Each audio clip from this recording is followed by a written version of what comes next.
Assalamualaikum warahmatullahi wabarakatuh. Perkenalkan saya Siti Dwi Trisurani dengan NIM 192231056. Di sini saya akan mempresentasikan terkait dengan laporan praktikum survei konsumsi pangan dengan metode dietary history.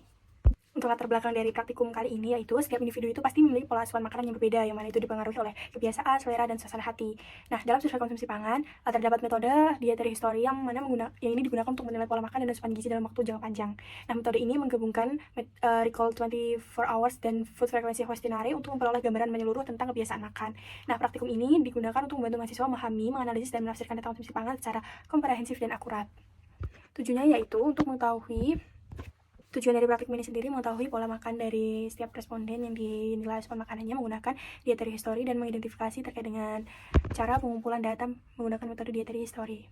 Praktikum dilaksanakan secara langsung dengan wawancara kepada responden terkait dengan asupan makanan yang telah dilakukan selama beberapa hari sebelumnya dan selama 1 bulan. Nah, untuk data respondennya sendiri dengan nama SMM usia 20 tahun yang mana aktif kuliah dengan organisasi dengan berat badan berikut ini. Untuk IMT-nya itu obesitas yaitu 28, yang mana karena status obesitas maka menghitung BBI dan didapatkan berat badan idealnya itu 54 kg. Lalu untuk menentukan BMR dan juga total energi ekspenditurnya itu menggunakan adjust body weight dengan menghitung rumus sebagai di atas sehingga ABB-nya itu sebanyak 58,8 kg. Setelah dihitung BMR-nya didapatkan sebanyak 1416,8 kilokalori. Lalu dihitung pula dengan SDA 10% dari BMR hasilnya 141,68. Lalu baru dipertimbangkan dihitung total energi ekspenditurnya yaitu dengan aktivitas fisik dikali BMR plus SDA. Pada kali ini kita tidak menggunakan faktor stres karena responden dalam kondisi sehat. Lalu untuk total energi ekspenditurnya itu didapatkan 2415,6 kilokalori. Lalu berikut ini untuk angka kecukupan gizi baik untuk responden kelompok maupun untuk responden individu. Untuk zat gizi makro dari responden individu sendiri itu diperhitungkan dari energi yang dibutuhkan, yang mana karbohidrat sebanyak 55%, protein 20%, dan juga lemak 25%. Untuk zat gizi mikro responden individu menggunakan AKG 2019, lalu untuk responden kelompok, baik untuk zat gizi mikro maupun makro menggunakan AKG 2019. Berikut ini hasil pengisian formulir dietary history dari responden SMM. Berikut untuk perhitungan zat gizi dari setiap makanan yang dikonsumsi oleh responden SMM yang diperhitungkan porsinya dalam 1 hari. Lalu untuk analisis asupan zat gizi makro responden individu SMM, hanya zat gizi makro lemak yang asupannya cukup sebanyak 170%, sedangkan untuk energi karbohidrat dan protein itu asupannya kurang atau masih di bawah rekomendasi. Dan jika dibandingkan dengan cut-off BNPG, tingkat asupan energi responden SMM ini termasuk dalam defisit berat, sehingga perlu adanya penyimbangan asupan untuk karbohidrat dan protein dan supaya energinya itu sudah cukup atau adekuat. Untuk asupan zat gizi mikro responden SMM, asupan vitamin C itu berlebihan karena persentasenya itu mencapai 116%, sedangkan zat besi, kalsium, dan natrium itu asupannya masih sangat kurang dan di bawah 50% dari kecukupan harian.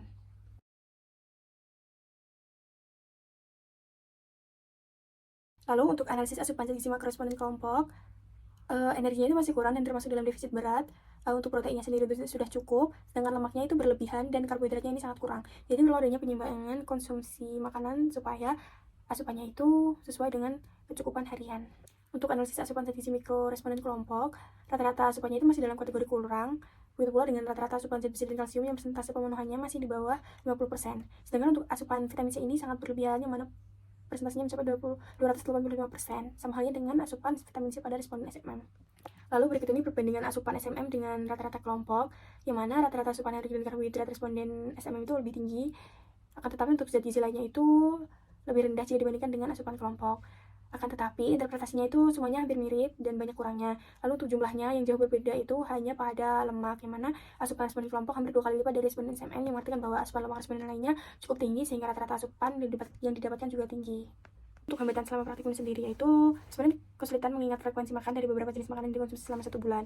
Juga responden merasa kesulitan memperkirakan porsi makanannya. Dari hambatan tersebut, solusi yang dapat diberikan yaitu dengan memberikan protein yang dapat memancing daya ingat responden, juga menunjukkan tabel foto ukuran rumah tangga sehingga memudahkan responden untuk mengklasifikasikan porsi makanan yang dikonsumsinya. Untuk kesimpulan dari praktikum kali ini, asupan energi responden SMM termasuk dalam kategori defisit berat dengan tingkat asupan protein dan karbohidrat yang inadekuat, serta asupan lemak yang sudah adekuat. Nah, pola asupan responden kelompok cukup bervariasi, di mana asupan energinya termasuk defisit berat, rata-rata asupan protein sudah cukup, lemaknya berlebih, serta asupan karbohidrat yang masih di bawah rekomendasi acceptable macronutrient distribution range. Secara keseluruhan, rata-rata asupan responden SMM memiliki nilai lebih rendah daripada rata-rata asupan kelompok dengan variasi tingkat pemenuhan yang hampir sama. Saran yang bisa saya berikan yaitu perlu adanya penyimbangan asupan baik untuk responden SMM maupun responden kelompok, terutama untuk meningkatkan asupan energi dan karbohidrat serta mengontrol konsumsi lemak. Lalu bagi kegiatan praktikum survei konsumsi pangan ini, penggunaan dietary history dapat terus dikembangkan dengan memperhatikan akurasi penelusuran konsumsi makan jangka panjang dan melatih enumerator agar mampu melakukan wawancara secara konsisten, serta melengkapi data dengan catatan konsumsi harian atau food record guna meminimalkan bias ingatan responden dan meningkatkan validitas hasil survei. Terima kasih atas kesempatannya dan perhatiannya. Mohon maaf apabila ada kurangnya. Wassalamualaikum warahmatullahi wabarakatuh.